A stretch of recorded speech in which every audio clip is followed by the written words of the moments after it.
जी इस ज़माना अलग हो गया है कि भगवान से भी लेन देन का मामला चल रहा है कि आप मेरा ये काम कर दो तो ये हो जाएगा, और काम एक भी नहीं हुआ तो भगवान बदल ले कि वही कहीं और माथा टेकते हैं, यहाँ तो काम हो नहीं रहा। तो ये भक्ति नहीं होती। तो एक तो जो परसेप्शन भक्ति का बन गया है कि भजन कीर्तन पूजा पाठ कर लिया और भक्ति हो गई। भक्ति का असल मीनिंग है सरेंडर, समर्पण।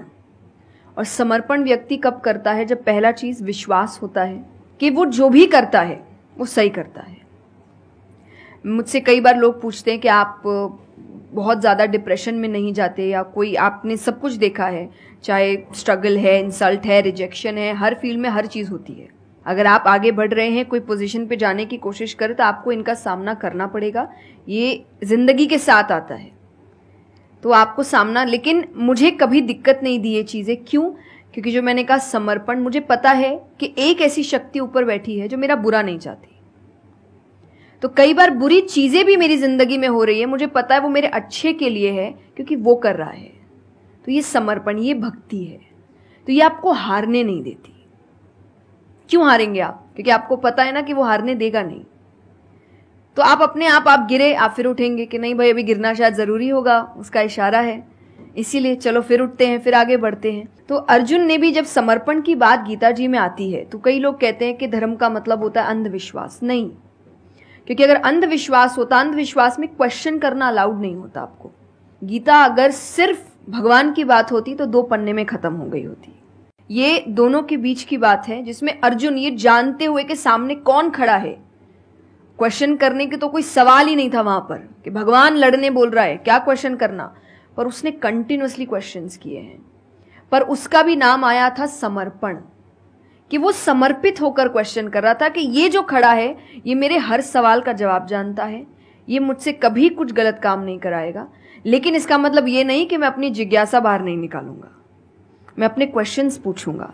तो भक्ति का अर्थ यही होता है कि पहला निष्काम होता है। क्या फायदा मत ढूंढिए कि मेरा काम नहीं हुआ तो भगवान है ही नहीं। भाई भगवान कहाँ है? भगवान होते तो ऐसा होता क्या? वो तो इंसान है इसीलिए ऐसे हो रहे काम।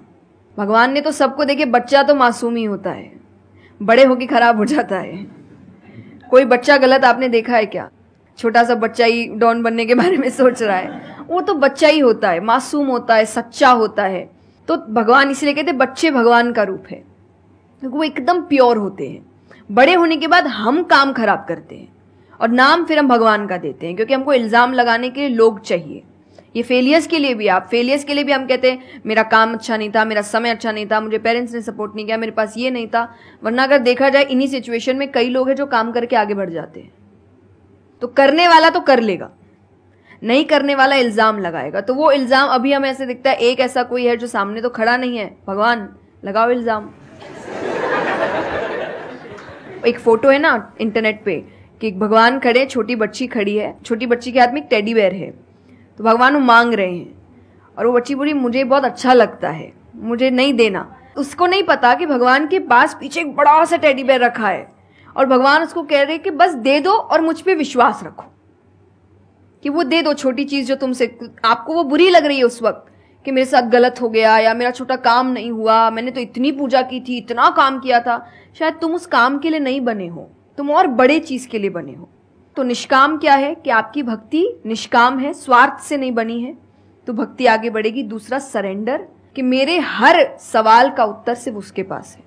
तो ये 2 चीजें भक्ति बनाती, 2 चीजें जो भक्ति में। तीसरा हम जब करते हैं सत्संग, जो उन्होंने कहा सत्संग का एक सत्य के संग। तो सत्य कौन है?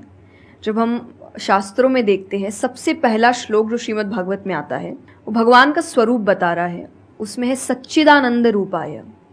सच्चिदानंद का मतलब होता है 3 चीजें मिलकर बनती है, वो है सत, चित और आनंद। जो ये 3 चीजों को जीवन में समझ लेगा सही से, उसने भगवान को समझ लिया, क्योंकि भगवान का रूप ही सच्चिदानंद है।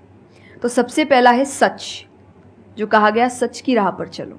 जो हम ये एक्चुअली आपने एग्जैक्ट वर्ड उस वक्त बोले, मैं अपनी कथा में भी कहती हूँ कि आजकल हम इतनी छोटी छोटी बातों पे झूठ बोलते हैं कि हम किसी से मिलने जा रहे हैं और हम घर से भी नहीं निकले, अरे 5 मिनट, अरे सिग्नल पे खड़ा हूँ, अरे बस पहुंच गया, अरे क्या हो गया। वो 2 बातें तो सुनाएगा ना सिर्फ कि तुम समय लेकर नहीं आए, पर हम इतनी इतनी सी बातों में झूठ बोल रहे हैं। ये हमें लगता है कि कोई बड़ी बात नहीं, पर ये बहुत बड़ी बात है। कि आप इतना भी सच का सामना नहीं कर सकते, और फिर हमें लगता है कि हम लाइफ की जो प्रॉब्लम्स है उसका सामना कर लेंगे, खुद के सच का तो सामना कर नहीं पा रहे हैं। जिंदगी का सच सामने आएगा तब तो बैंड ही बज जाएगी पूरी, क्योंकि वो कठिन है। जिंदगी आसान नहीं है, किसी के लिए नहीं, भगवान के लिए भी नहीं हुई। आप राम जी को उठाइए, कृष्ण जी को उठाइए, जब तक यहां रहे कोई सुखी नहीं रहा।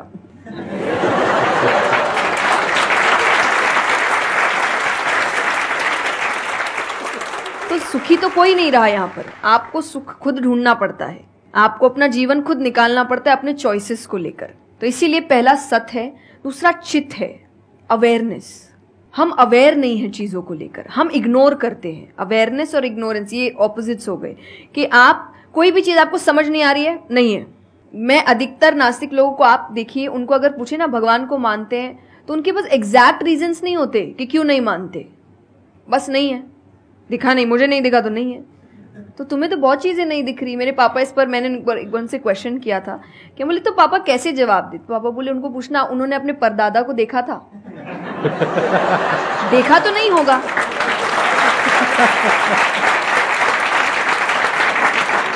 सुना है, दादा से सुना है, पापा से सुना है कि थे, मैंने तो नहीं देखा, तो मैं बोल दूं वो थे ही नहीं। कुछ तो सच्चाई होगी, उसको ढूंढने की कोशिश करो। मैं धर्म के लिए हमेशा कहती हूं कि आपको ढूंढना पड़ेगा। भगवान, मेरे पापा ने मुझे एक बात कही थी, भगवान मानने की चीज है, जानने की नहीं। जानना क्या होता है, पहले इस्तेमाल करे फिर विश्वास करे।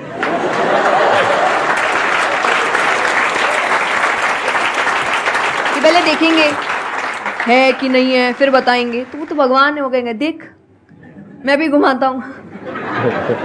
वो भगवान है भाई। उनको अगर आप बोलोगे कि मेरे सामने आ, मुझे दिखा तू है कि नहीं, तो बोलेंगे घूम, नहीं दिखाता, कभी नहीं हुई, नहीं जा।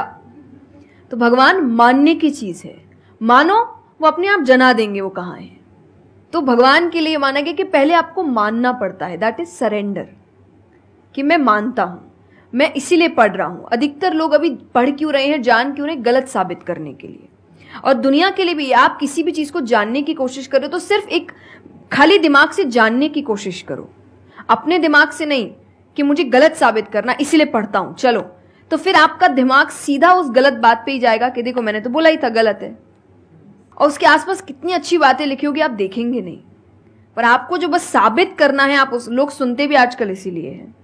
मैं कथा में एक बात कहती कि उस आजकल कथा ही बची है सुनने वाली चीज, वरना आप कहीं भी दो लोगों को देखिए वो बोलेगा मैं बोलता हूँ, नहीं मैं बोलता हूँ, नहीं मैं बोलता हूँ। दुख देखिए किसी के, प्रॉब्लम्स को एक बोलता है मेरी जिंदगी अच्छी नहीं चल रही, अरे मेरी उससे भी खराब है। आप किसी से मदद भी कहाँ मांगेंगे कि वो एक दुख सुनाओ वो 4 सुनाता है, तो क्या ही मदद मांगे कि तो मेरे से दुखी है, तू मेरे से और 500 रुपए रख भाई।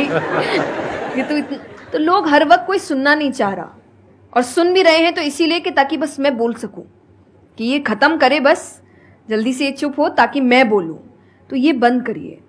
भगवान ने अर्जुन की पहले पूरी बात सुनी थी, एक बार भी बीच में इंटरप्ट नहीं किया, उसकी पूरी बात सुनी। क्यों? तभी वो आंसर ठीक से कर पाएंगे। अगर आप बीच में हर चीज में इंटरप्ट करेंगे, लोगों के ओपिनियंस में इंटरप्ट करेंगे, तो आप उनकी बात को नहीं समझ पाएंगे। जितना सुनेंगे उतना सीखेंगे, क्योंकि बोलोगे तो वही जो आता है, पर सुनोगे तो कई बार ऐसी चीजें पता चलेगी जो नहीं पता, जो नहीं आता है। आते हैं देखिए, और आनंद का मतलब एक्चुअली परमानेंट हैप्पीनेस होता है, जो आपको भगवान के साथ ही मिलता है, कि आपको किसी की जरूरत नहीं है, बाकी सब कुछ टेम्पररी है। और टेम्पररी खुशियों के लिए भगवान ने अर्जुन को लड़ने के लिए इसलिए नहीं बोला था कि तेरे को राज्य मिल जाएगा, खुशी मिलेगी, पैसा मिल जाएगा, नहीं।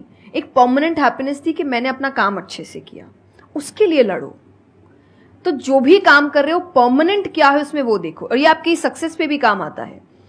भगवान जैसे अब हम कहते हैं ना कि दुनिया में कुछ सच नहीं है, संसार सच नहीं, इसका मतलब क्या? छोड़ने के लिए नहीं। क्या आप पहली चीज, जब दुख आ रहा है तो डिप्रेशन में मत जाओ, क्योंकि आप जानते हो ये भी परमानेंट नहीं है, टेम्पररी है, कल फिर ठीक हो जाएगा। खुशी आ रही है तो घमंड मत करो, ये भी निकल जाएगा, ये पोजीशन भी ज्यादा समय तक रहेगी नहीं, तो उसको रखने के लिए काम करते रहो। तो भगवान हर चीज में कहते बैलेंस्ड रहो, और परमानेंट वो है उसके पीछे भागो। तो आप अपने आप ही जो दिखावे की दुनिया है, करते हम सब है और सब कुछ करना चाहिए लाइफ में, सब एंजॉय करिए, पर अगर उसको जानते हुए करोगे कि परमानेंट नहीं है, तो जैसा मैंने कहा वो यहां जाएगा नहीं। जैसे एक पक्षी है, आप पेड़ पे उसको बैठा दो और फिर जिस ब्रांच पे वो बैठी उसको काटने लगो, और जब तक ब्रांच नहीं गिरेगा वो नहीं हटेगी, क्योंकि उसको ब्रांच पे भरोसा है ही नहीं। उसको पता ये रहेगा ना, उसको अपने पंखों पे है कि वो जैसे ही गिरेगा मैं उड़ जाऊंगी।